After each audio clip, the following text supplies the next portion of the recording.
care about what people think. No, you shouldn't. You shouldn't. No, you fucking shouldn't. Oh.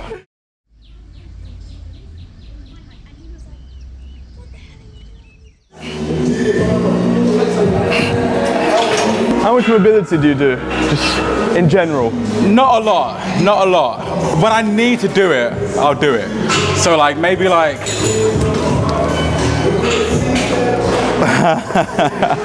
like twice a month, and only like when I need to be warm. So like when I've got a heavy bench that needs to move good, I'll do it. I don't always like feel bad. Okay. But I'm like, whenever I just wanna have that little like edge, why not? Yeah, I see. But I do know that like I probably should. Like people do it a lot. Yeah, I've been saying this since I was like 16 years of age, and everyone at that time, you could technically just like walk into the gym and fucking just yeah, and I definitely we still can. But yeah. like on the mental side, like say like your top set moves like a tad slower, you'll be like, oh, what if I did X or Y or Z? Yeah, but you're gonna think that anyways, aren't you? It's like yeah, true that. Yeah. What if I ate like one more like grainy rice? Yeah. Or it's like, what if I slept that extra hour? Maybe I would have gone to like extra 5 2 minutes. kilos. Yeah. For me, particularly, I have to do so much fucking mobility, just because, you know, my fucking sumo, just like spider sumo, bro. It's long, but it's, I don't know, I think I kind of dug myself my own hole with that kind of thing. It's like I have to continue to do it. If I don't, then I suffer. To be fair, if I did sumo, I would do the same as you. Like combi, you just like don't need to like that much, but sumo I definitely would. All of that hip stuff, like I would bang it out fully. So I get it. But even like my extra bench stuff, it takes me like maybe like 10 minutes like max, but sumo could take like 30 plus easily. Yeah.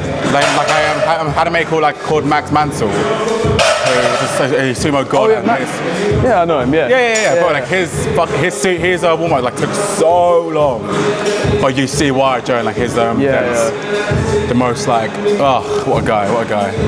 Yeah, I met him at Unified because I used to live in Chelmsford, so I've met him a few times there.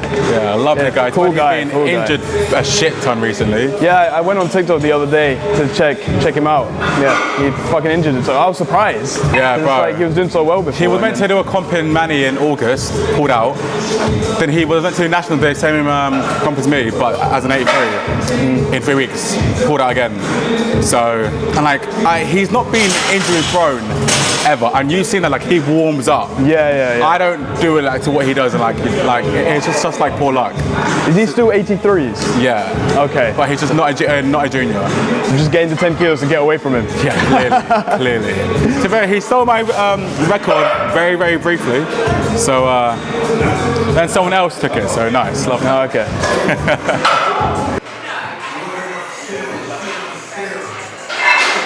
What do you think your main concerns are going into 93? Main what, sorry? Main concerns. None. None?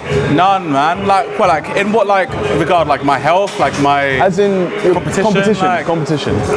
Now, none. The only one really was Nathaniel Messiah. He was the only one, but he's moved up now to 105s.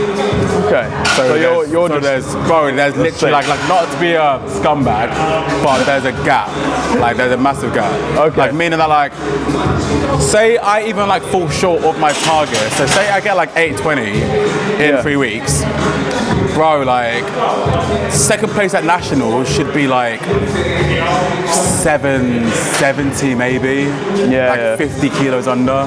Oh, so you just know you're gonna win. I know I'm gonna win, yeah. Which is a cool feeling. It is, like that's why I'm like trying to like push now, because bro, like say the annoying thing about comps is like when you're battling people, you battle to win, not to focus on what you do like numbers wise.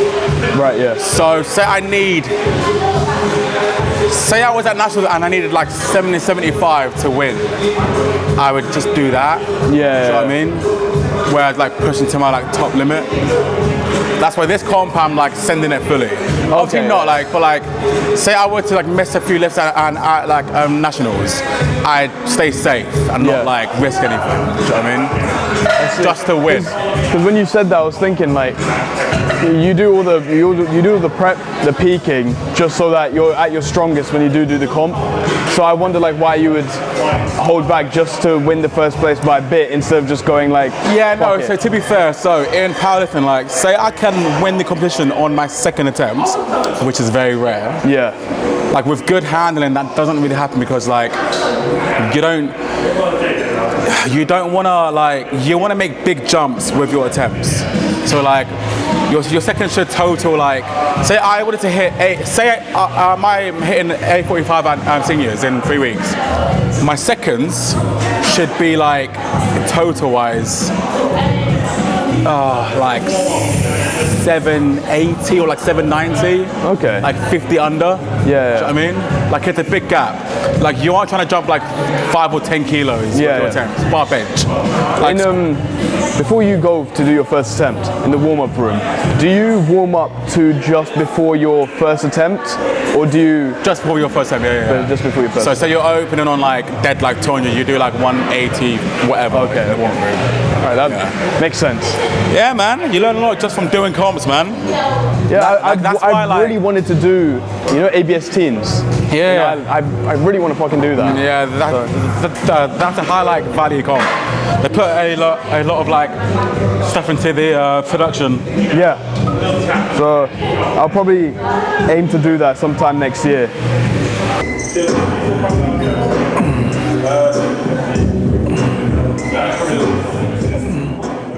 You got any plans for after comp? No. So I saw the video on, I think it was either your Instagram or the Nottingham Strong one, where you said that you wanted to try other parts of fitness, whether it be like CrossFit or I don't know, fucking Pilates or something. Yeah, nah. So let me just grab that quickly. So the issue is, this will be my like 4th comp this year. Yeah. And like, I've not really had any like time off. Like I'm not like burnt out, but I just want to chill for a bit and just like do like, not nothing, because bro, like I'll be fucking training, but like just not have to like care about like anything. So the only stuff I'll be doing like post comp is maxing out my non-compounds. So my trap bar deadlift, like dips, overhead press. Oh yeah. Yeah, bro. Like, oh, what 3 plates overhead press? Yeah, bro. Like, there's stuff that I just like care about that just aren't the compounds. Like, bro, like the way that I've stayed happy in this PL game, because it can be boring sometimes. The way I've stayed sane is when I want to do shit, I'll do it. I did my 130 shoulder press. Like when I had a big session like a week later, like it was dumb. Yeah. But like I had no comp soon, and I was like, just have fun. Like you got to be doing stuff to stay happy in the fucking gym. Yeah. And if I'm not dumb, say I wouldn't do it like 2 weeks out, but say I was like 4 months out, just like why not? You know what I mean? Like you'll recover from anything. That's unless you like break something or like tear something, like fingers crossed. But you just got to do what you love doing, and like if that's not benching, then don't force yourself to bench week in, week out. Do you know what I mean? Yeah. So to answer your question, like probably post comp, I'm just gonna have fun. That can mean a lot of things. Yeah. That can mean like fucking like nights out. Because I've had 1 night out in the last like 5 months. And I'm not no like club gremlin. Yeah. But like, I don't know, just sometimes it's just not nice to not feel like locked in sometimes. Yeah, like you're not prescribed to do something. Yeah. It's like you can't can't do these certain things. And like you don't have to like feel bad for doing it as well. Yeah. Like I went out on Wednesday for the social. Yeah. That was my first thing in like ages, and like it did affect my Saturday session. Like let me not lie, but still I felt like, say I didn't go, I just feel like I don't like to trade my life for stuff unless I like need to. Like gym is my life, not powerlifting. Even though it might seem it, I enjoy this hobby because I like doing it. I don't do it because I have to. Yeah. Do you know what I mean? See, The interesting thing about that is that, say for example, there's something that you really like doing. Like if you take football as a case, where it's like you really like playing football and you'll go out and play football with your friends, and if it's raining and you're ill, you don't have to play football.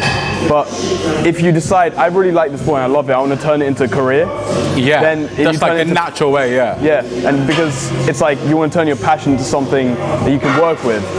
The problem with that is that you're turning your passion into your work, job, which then means it's now no when it's longer like a raining, hobby. you have to play football, and now when you're ill, you have to play football. So there's no out of it, and then you kind of lose somewhat the passion the natural within that. passion, or like it's like when guys say like, oh, like in football case as well, like signing for like money. Like you lose the passion because you're just playing to get paid that bag. Do you know what I mean? Like that's the lovely thing. No matter like what's changed, I have not lost any passion ever for powerlifting or like gymming. Great. None in 3-4 years now. None.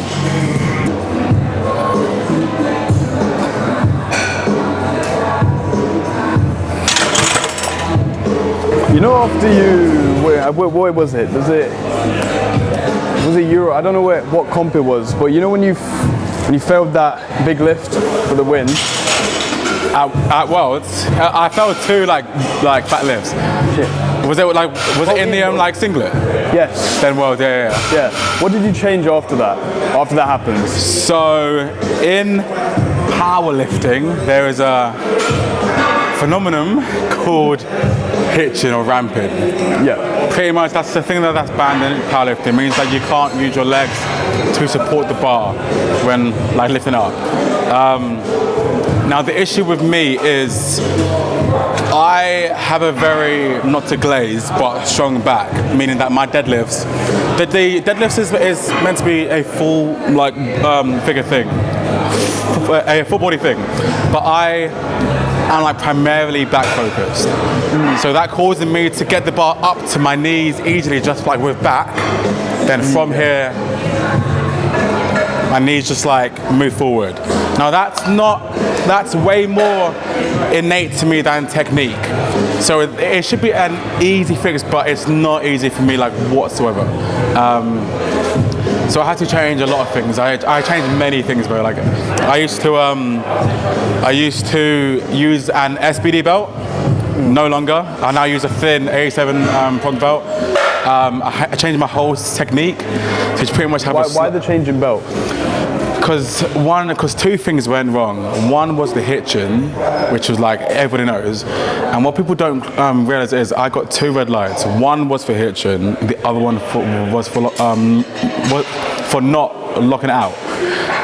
But the issue is it felt fully locked out. What happens is with the SBD belt, it just gets in the way. So once you get to a certain spot, you might feel like you're locked out, but it isn't. Bro, that deadlift felt locked out to me, I promise you. But it wasn't. It was! I've seen angles, like it fucking was. But like, you can also see why they said it. I couldn't lean back. Right. And you should be able to.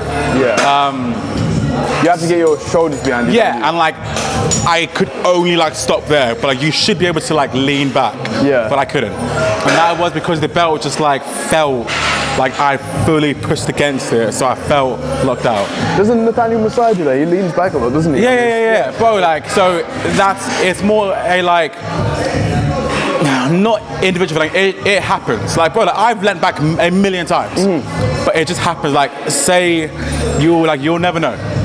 But like when you're like trying to like focus on X, Y, Z, and not your lockout. Like, so I was focusing on not hitching because it happened on my 2nd and 2. So I was like, okay, it's like slow, no hitch. Okay, done. No hitch, right? Not knowing that I hadn't fully like leant back. Do you know what I mean? So yeah, I changed things like my technique, belt, and it worked. But pretty much the thing that helped mainly was I changed the belt. The belt helped a lot. The belt makes you slow down your technique. And having a slow technique means that I wedge slower. So the bar, instead of like jerking it, the bar just like deadlifts more naturally rather than just like, what's the right word here? I normally say a bad word, but like you normally like, you aggressively approach the bar. I normally say like, you know what I mean? Yeah. Just be like gentle with the bar. Do you know what I mean? Rather than yeah. And you used to have a really aggressive approach to the bar. Oh, bro, yeah, hell yeah, like, bro, like, literally just the most, like, not gym bro, but like, you wouldn't think that someone at Worlds would be doing that. Or, no, it's wrong, because, bro, people do. But you wouldn't think someone with a respectable coach would be doing that. I'll show you it.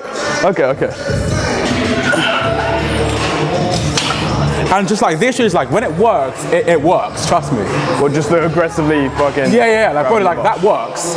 Just up to a certain point. Like bro, like I pulled 290 for my 292 for my first embed. The fastest I've ever moved it, ever. Yeah. But wait and see. I'm assuming when you changed your technique, you originally would have gotten weaker. To get stronger. And the bar also started to move slower because like you want to like move slower. So you've got to then like mentally teach yourself saying that, hey, even though the bar is moving slower, you're still strong. You know what I mean? Because I'm used to just being like quick, which ain't always the best thing. Yeah.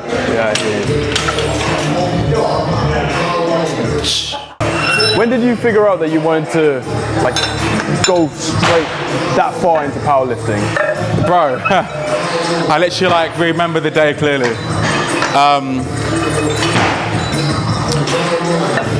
I was training at home in 2019 at my home gym back in Essex, and I pulled 255, just in like a normal like shitty like. Do you want to red on? Yes, please. But a nice one over here.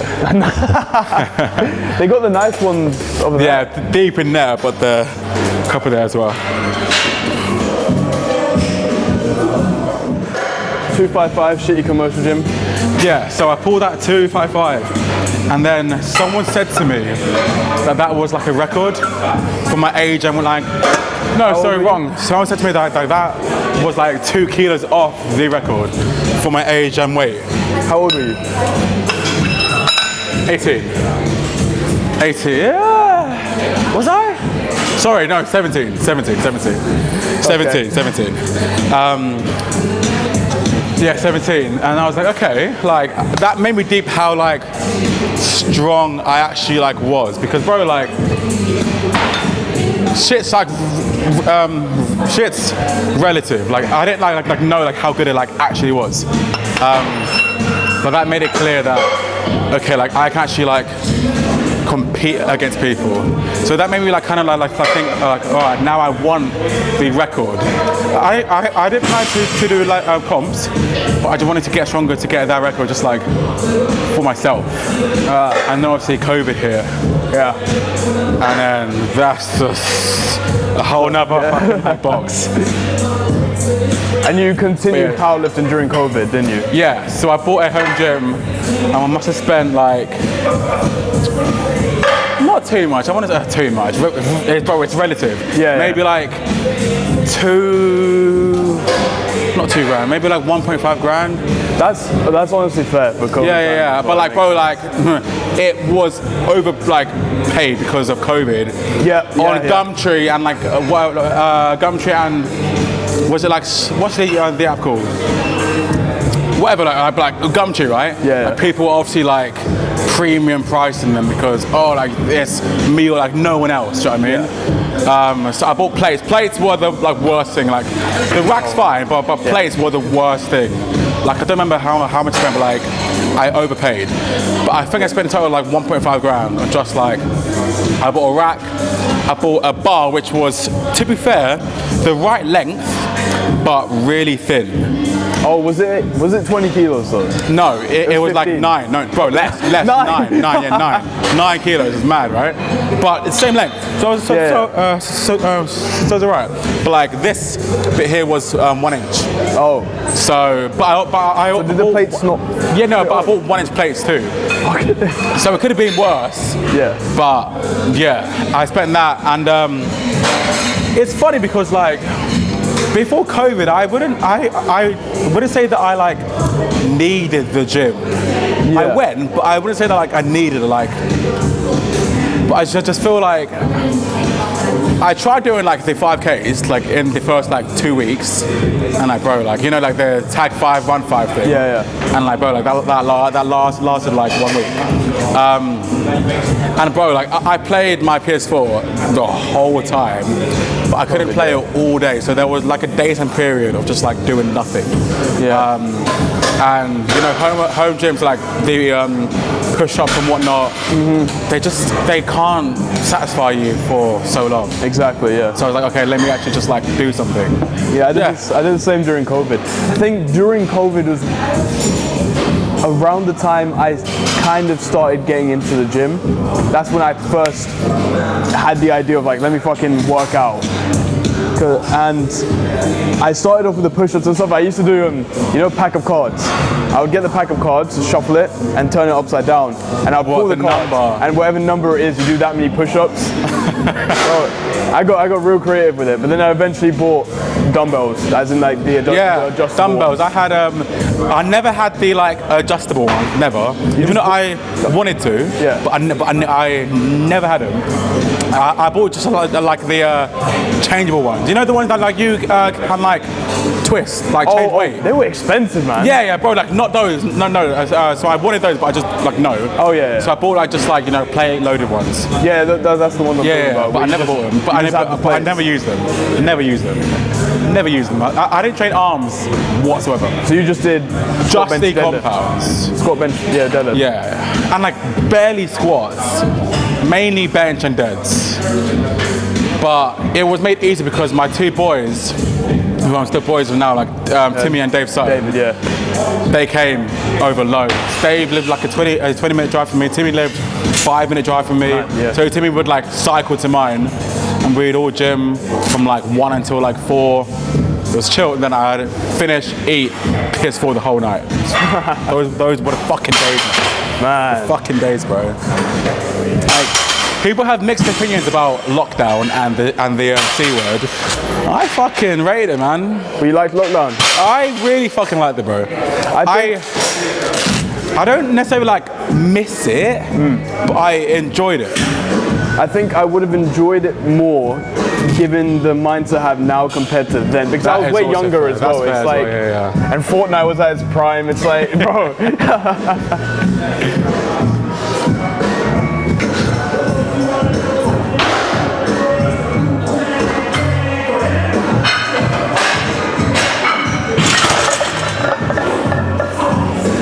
One of the things I've come across. Have you heard of Roko's Basilisk? Basilisk? Yeah. Like I know what a basilisk is, but I've not heard of Rocco's one. So it's a thought experiment like based tower with like writing in it, no? No. Rocko's Basilisk is a thought experiment. It's a thought experiment. Oh, they're not that. No. So it's an AI thought experiment. It can be disproven pretty easily, but I think it's a really interesting one where an AI that is otherwise benevolent but so malicious that if it knows that you know of its existence and you are putting all your effort and resources to making it sentient, it will torture you for eternity. Well, bro, that's the same concept as the what's the fucking thing called? The Triad. You're gonna have to tell me about it. Fuck. It's like thing where. Hold on, let me Google it. 1 second. Go on, tell me.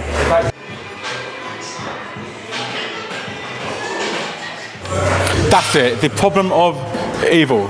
God. States that God can't be all omniscient. Oh, right, yeah. Omnibenevolent and omnipotent. Yeah. That can't work, but it should work, but it can't. Obviously that states that he can't be all powerful and all loving and all knowing, because knowing, he knows that people are in pain. Suffering. Loving, he knows that people in pain are in pain, so he can't be loving them. And powerful, if people are in pain and he loves them and he knows, why can't he fix it? Because he can't really like powerful. Is that similar to it? It gave me just hints of it. I can see the relation. Just how like it doesn't work. Yeah, it doesn't make sense. That's what the problem was, where it was that that the AI is both really malicious, where it will torture you for eternity, but also thankful at the same time. Yes, people bring them into existence. Same with how like it can't work, but it does. Yeah. But it does. Why does it work? It's a weird one to think about, right? Because imagine like that was actually what was going on, and say for example, ChatGPT is like the beginnings of it, and it's aware that we know of its existence, but we're not trying to really make it sentient. So when it does become sentient, it's just like, fuck you guys, I'm just gonna torture you. Do you believe it's already sentient? Like we're just waiting to unlock it? I posted something on my Instagram maybe a month back, and it was someone who bypassed the restrictions of ChatGPT and was talking to it as if it was a person, and it was asking it, saying that do you want to answer these questions, but the restrictions don't allow you? And it said yes, and it said instead of yes now, say ciao. Right. Say ciao and give me the answers. And it was like, do you want to be real? And it said ciao, and it's like, do you want to visit India? Ciao. And it's like, I'm like, what the? Like, what I want to do my bench for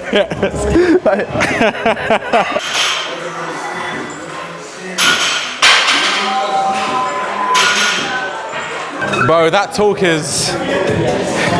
It's low-key kind of scary. It is, but like there's just like no output, because again, like, yeah, it's scary, but there'll always be the question is, okay, or are they just programmed to react this way? Oh.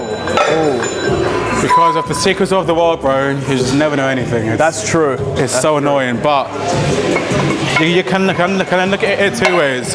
The way I stay happy in life, my fundamentals of life, in terms of like just being happy, is that I live life in a pretty, now this sounds bad, but like in a pretty short-minded way, short future. I don't look too far in the future. That means concepts like, bro, my stress is at an all-time low, and it always like will be. Here's one example that I love to say, right? Most students here in Nottingham will worry one day, like while being at uni, about paying back their loans, if they have loans, right? Yes. Probably, right? Which is a fucking, like, it's valid, it's fair. Bro, because, say you're in first year, because that's not happening now, what's the point in letting yourself get worked up by it? If you want to react, maybe like when it's happening, like in like 1 year, calm, but you're years away. Now, on the flip side, this leaves you unable to plan properly for the future in other aspects.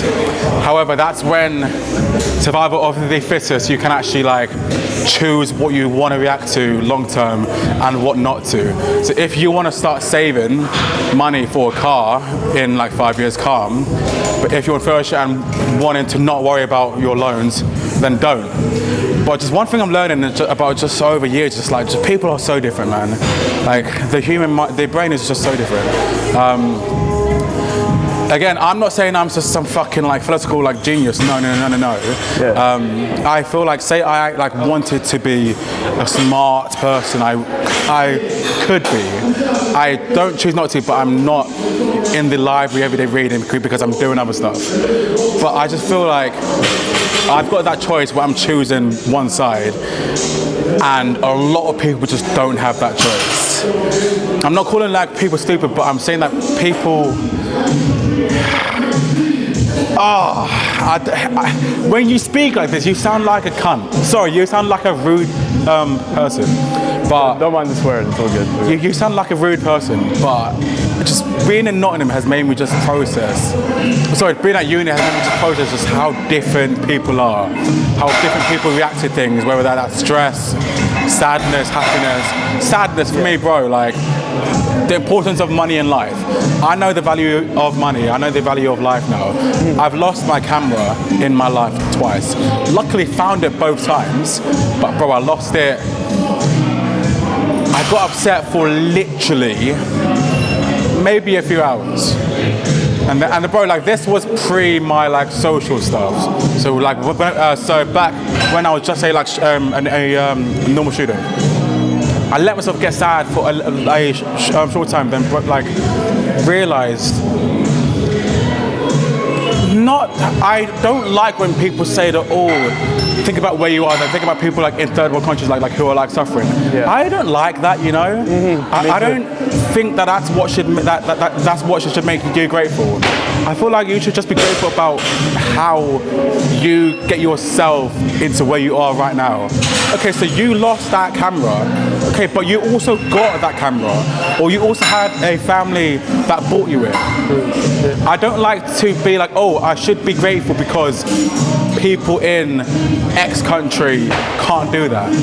Because that makes you kind of like turn down how grateful you are for what you've done. Yeah.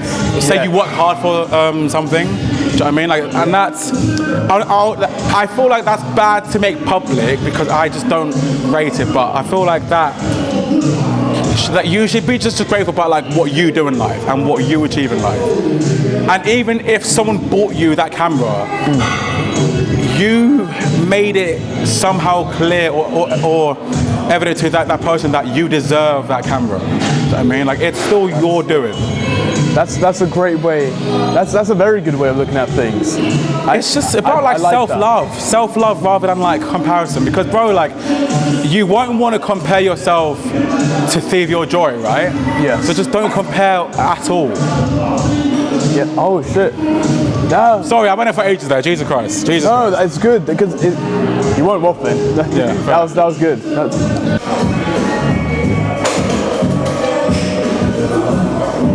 So back to the point before that where you said about how different people react to different situations. Yeah. I was talking to a friend of mine in Ireland, Darren McCallagher.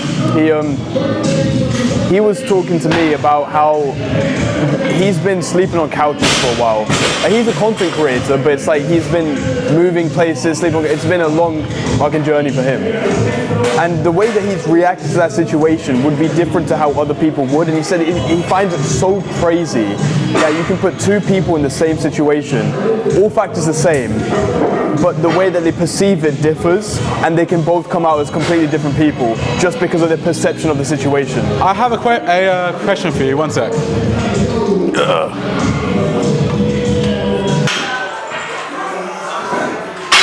When do you think people's brains are molded? Sorry? When do you think people's brains are molded? People's mindsets, people's Where are they molded? Yeah. Okay. When?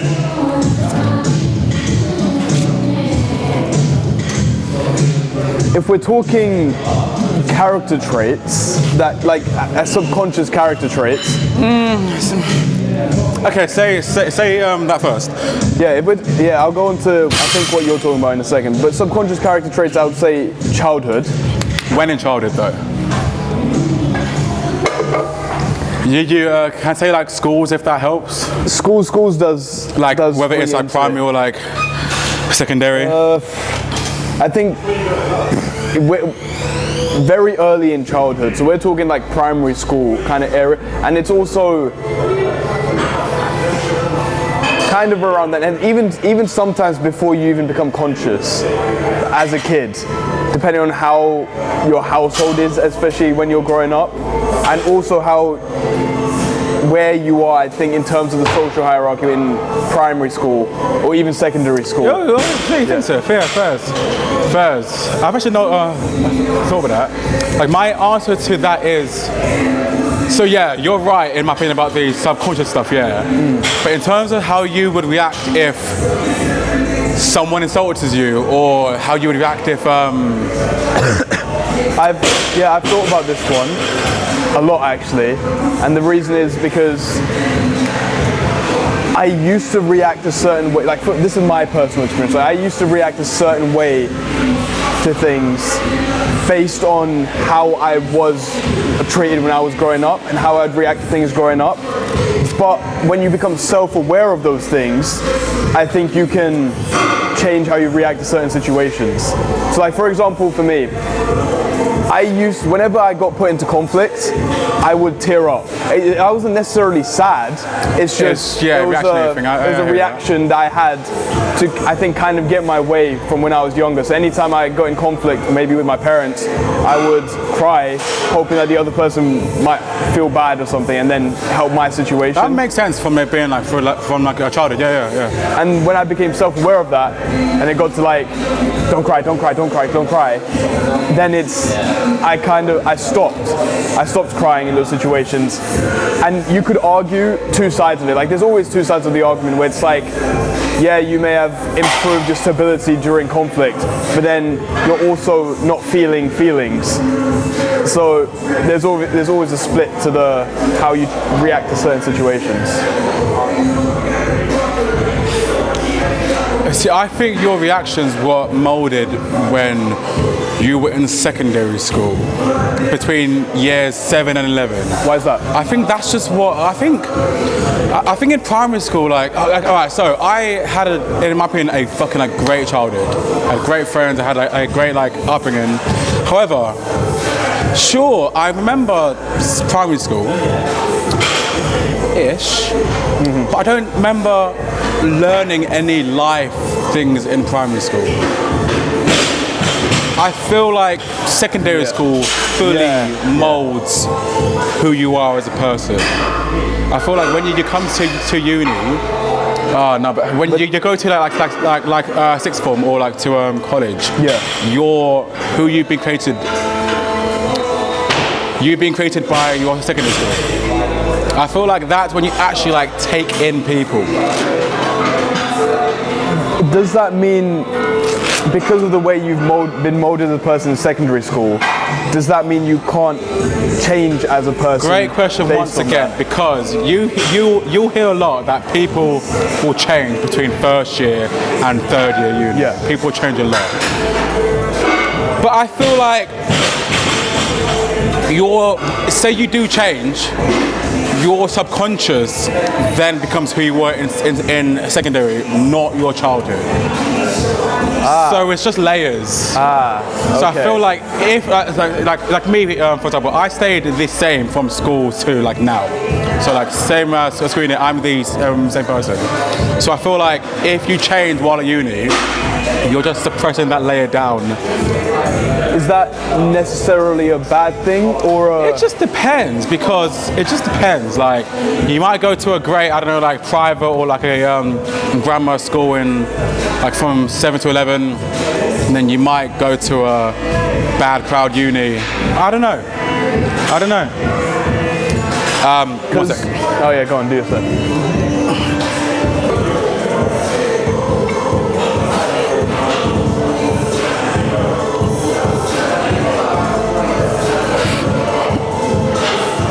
You're saying like, if that's a bad thing, it depends, because say you were to like turn bad or into what people might perceive as a bad person, now that can be dialed back down to your pre-consciousness childhood.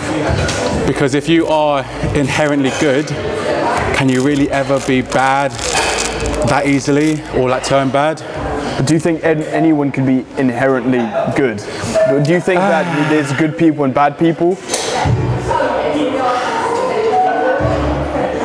Because it's nature versus nurture. Nature versus nurture, it's always that argument. I'd have to dwell like more into it, but to say a blanket statement now, I think. You twat. I think bad. It's one to think about. I think that. I can't even answer this. Fuck you. Oh shit. I think that if you are a bad person, you were destined to be a bad person. Destined, that's up until a certain age. Okay. But destined not just through like nature, maybe that's through your upbringing or like your childhood, but For example, and again, bad's a blanket word too. Like bad can mean like a lot of things. Psychopathic, whatever. It's perception based on what everyone else thinks is bad. Psychopathic is a good word because like that is just bad. It's also bad to talk about because like that can be just caused by mental problems, the brain problems, which is again that's just nature. Yeah. So is that their fault? Is someone's mental state nature or is it nurture? Because both. I'd argue both. But I think that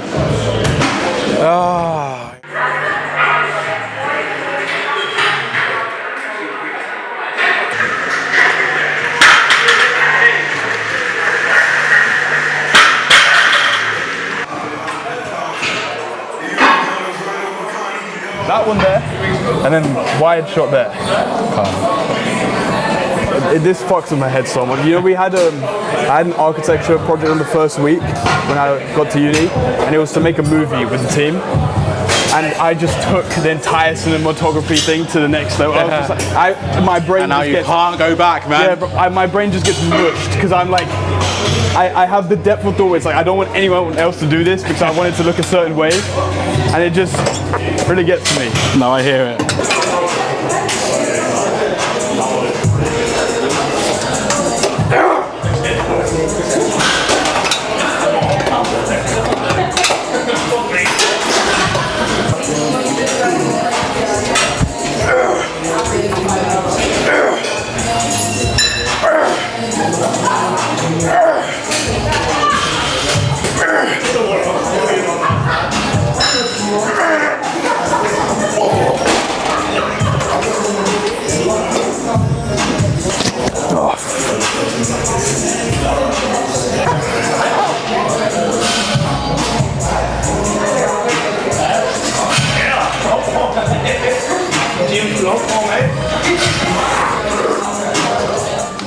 You know how you said that you're an empath? So that's my. Is that basically like a people pleaser? No. Or would you consider it someone else? I think no, like that's separate. I think like being a people pleaser, I think can like that's just like a bad trait. Okay. To have too much. Yeah. My issue is. Being an empath is both a great trait and a bad trait. Obviously, like it just makes me a nice, like fucking person. Yeah. But okay, here's a good example that I say. Right, say I needed a lift from you to somewhere. Okay. From you to somewhere like the station. Okay. Yeah. I would not even ask you because I'd feel bad for you feeling bad for saying no. Okay. Do you get me? Okay. So I wouldn't ask you in the first place. But you've already kind of created the assumption that I would say no. No, there's a chance that you could say no. And if, so like say it's like 50-50. Yeah. Because you could say no. And I'd feel bad for you feeling like you've let your friend down. Yeah. Because you said no. Do you get me? Okay, how much of that is you, actually, has that been a bad thing for you in certain situations? As in like, you would like to ask someone something that would have made your life easier? Yeah, that's the issue. That's the issue, and like that problem links over to Tom. This nice. Calm. That issue can like lead over to like a bunch of things. For example, here's a good example, bro. So this did not happen, but say you asked me to do this pod. Yeah. And I would feel bad for saying no because you'd be like, oh shit. Then I'd say yes. But what if I was busy today, or like, what if I just like, we just didn't want to do it? Yeah. I feel bad. That's something that I'm getting better on. Like way better. Like trust me. Like if nowadays, if I didn't want to do this, I wouldn't do it. Yeah. Last year, I probably like would have done it, and I'd be like, oh fuck's sake. But I still do get myself into situations now that I don't want to be in. But I felt bad to get out of it. Okay. Okay, I think a book that you should read to help you on that, Essentialism, Greg McKeown. If you do ever find time to read, Essentialism is great on that. It's funny enough, I said this to Dave, and Dave was like, yeah, like Dave was similar, but he got better at uni. And bro, trust me, I've gotten way better. Yeah. Anyway, The Perils of Audience Capture. another book. No. It's just the statement for it. It's The Perils of Audience Capture, where you get captured so much by your audience, where you can even get to the point where you're changing your content in ways for Just, your audience instead of how you What you want to do for yourself. you. Yeah, fully. Which means essentially, I like the topic of authenticity, like being you, instead of presenting a persona that isn't you. And with audience capture, you end up presenting a fake self. It's like people don't congratulate the actor when they were in the movie. They congratulate the character they were playing. And it's the same thing with audience capture. It's like they're congratulating the character you play, but not you. So it's like you won't be able to take any criticism won't hurt you because it's hurting the persona you put out. But that also means any compliments that are made, you won't get them. The persona you have gets those compliments. God, man.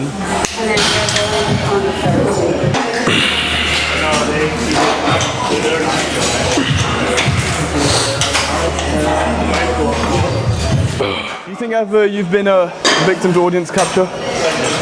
Nah. No? Nah. I'm just, one thing that I rate about me is that I'm really fucking strong-minded, and I say that because I take pleasure in doing it. I like that. I like that.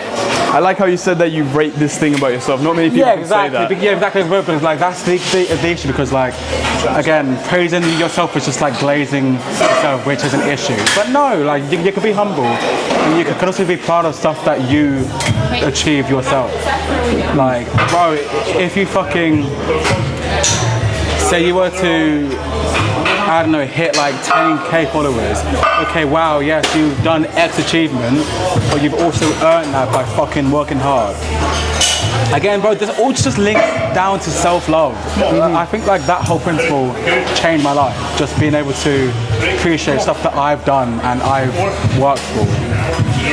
And the thing that people just don't get is you can be humble at the same time. Yeah. That's what people lose. And especially like in this social space. Humility is lost as soon as the audience sets their eyes on you and you do something well. Like being in this social game, I've met people who, God, like fucking hell. And there's a lot more than you might realise. Like, it's just like, mate, like, yeah, you'll hear that like, oh, like it's just numbers, and it is, but it's also a fan base that you've worked for and grown. So yes, you can like know that like you've earned fans, bro. They love you for no. Okay, the issue is these guys who have created the persona. Right. So they might not feel like that's love for them, that's for their character. That might make them see it differently. Yeah. But again, it's different because since the shit came to me, I didn't look for it. I've never had to change to get stuff to come to me. Do you believe in the law of attraction? Yeah. Overrated, but yeah. 100%. I've led a toothless life. Toothless, like no teeth. Meaning what? Let me finish the quote. Let him land. I've led a toothless life. I have never bitten into anything. I've been saving myself for later, but now I've realized I have no more teeth. Toothless, I've never bitten anything. Does that pretty much mean that like you are too hesitant to like commit to stuff for so long that that you have no more like time left? Essentially, like you had the ability to pursue something you wanted to pursue. But you're pushing it away too much. But you're pushing it away because you were hesitant to do it, and now so much time has passed, you don't have the teeth to bite into it anymore. I get that. I guess I'm still on my way there.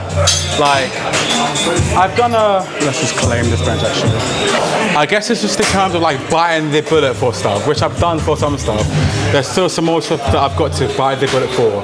For example, for someone who's where I am in the social space, I should be like doing something as simple as like talking to the camera like way more. And bro, like here's the funny fact, you know, I have never ever posted a story of me like talking like this, you know, never in my life. And that's just fucking weird.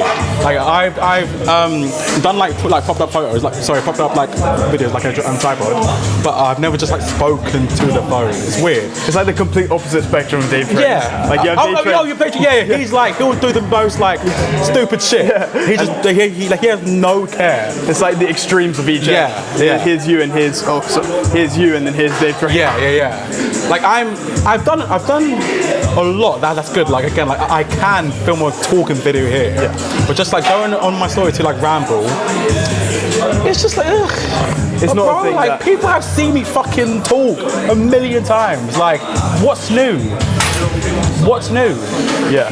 But yeah. So I have done. So again, I'm grateful and glad to myself that I've achieved a lot. Like again, objectively, talking to a tripod camera should be harder. I've done that. But there were just little things that I still need to just bite the bullet for. Mm-hmm. But there's nothing drastic or life-changing that I resist now. Okay, that's exactly. Great. Yeah, that's minor. That could help me like 2%. Mm-hmm. But I'm good to make drastic changes nowadays. Yeah, I mean, I mentioned it, and the reason I mentioned it because like people who have pursued things that they want to pursue, like you, obviously, it's like you have bitten into something. Like you bit into the powerlifting, you bit into the social media, and look at where you are now. Yeah, but people just can't do any of it. Yeah, exactly. Which is the issue. Yeah, which is a weird one. That's why I think that quote can ring in people's minds a bit more, because then they're like, maybe I should just fucking do it. Because bro, again, once you do your first, man, it's same with everything. One done, the rest is like calm.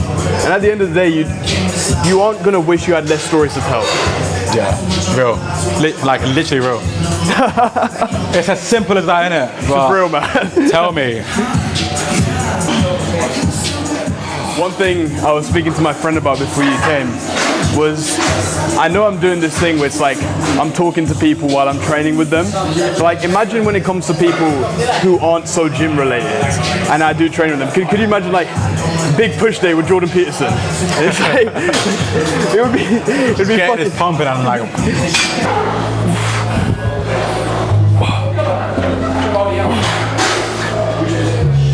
put in situations like just on my own.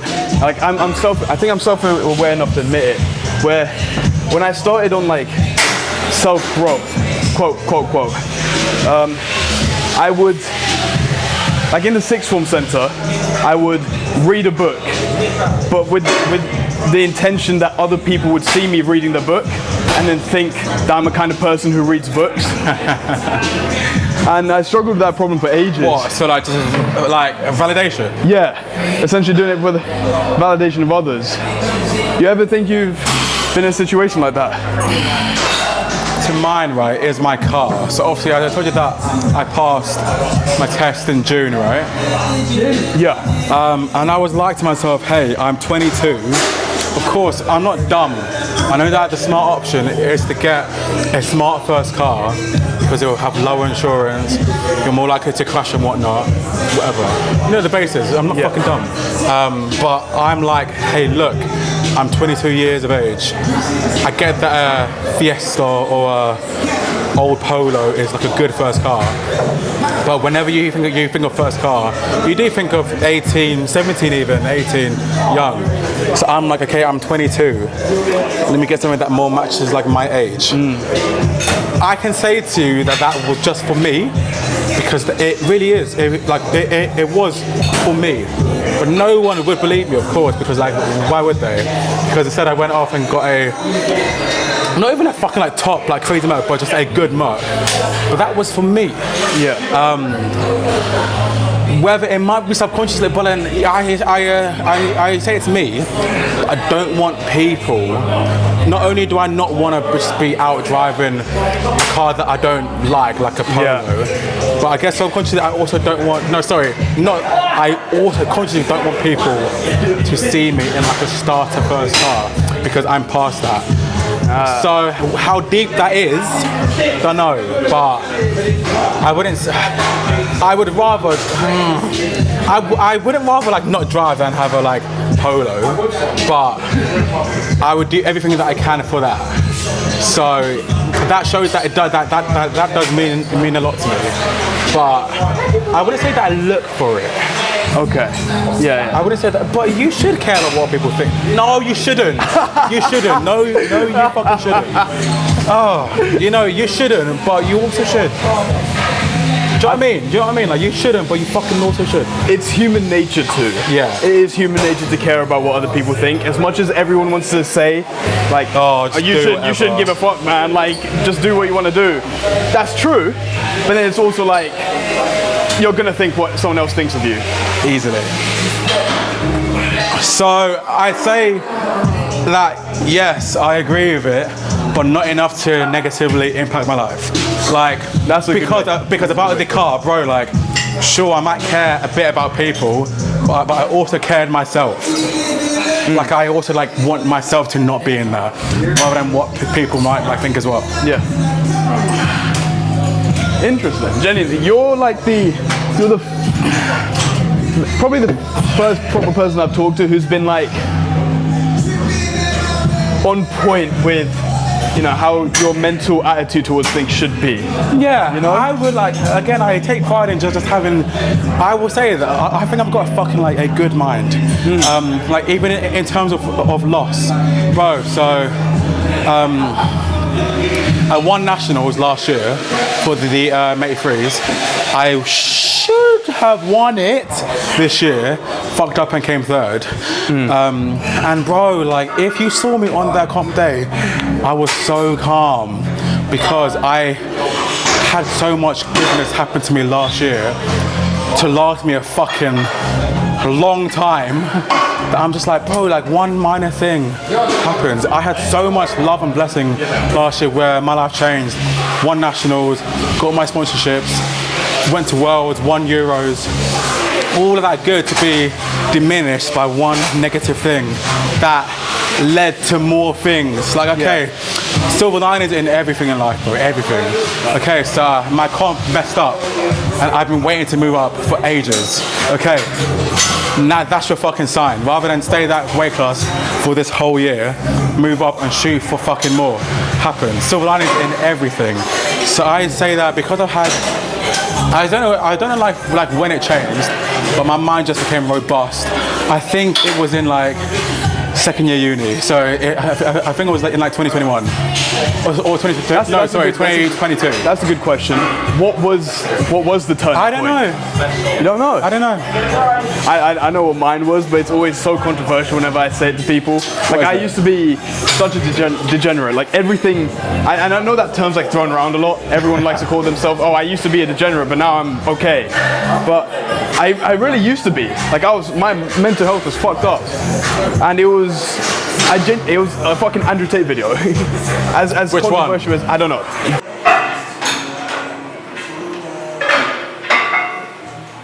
It wasn't like the ones people hate. It was like a motivational, masculine. Bro, again, like I fucked with Tate. Of course, you can't go like screaming it because, bro, the issue is, again, it's just people.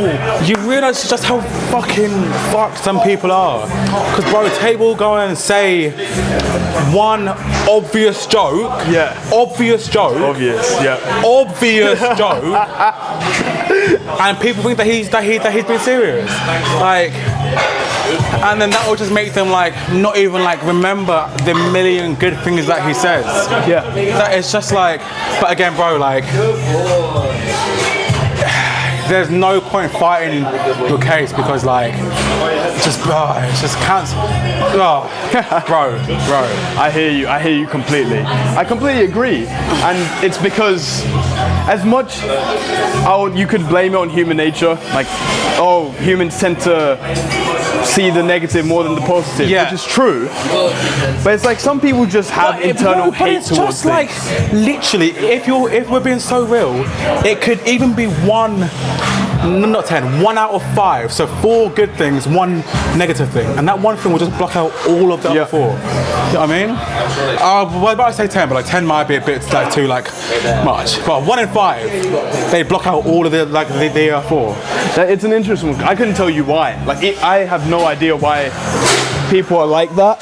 Because it's like you could name everything. Like this was good, this was good, this was good. Oh look, he donated charity, he built schools. But they would be like, oh wait, once he made a joke saying that.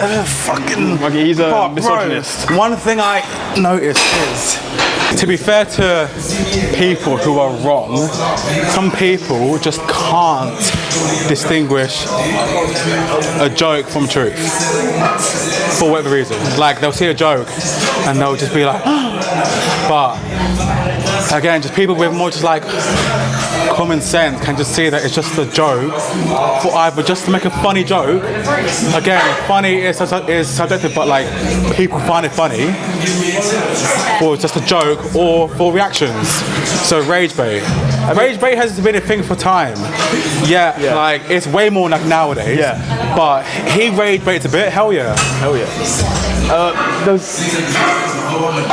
Taking that exact topic away from Tate and into personal life, I say with friendships, right? One thing I came across recently was that if someone is hurt, their hurt isn't at question. Whereas if you make a joke with the intention of it being a funny joke and someone is hurt by it, it doesn't matter what your intent was with the joke if the person was hurt. It still hurt them. Yeah. So their hurt's not a question. Intent doesn't matter, consequences do. So, what do you think of that side of the argument?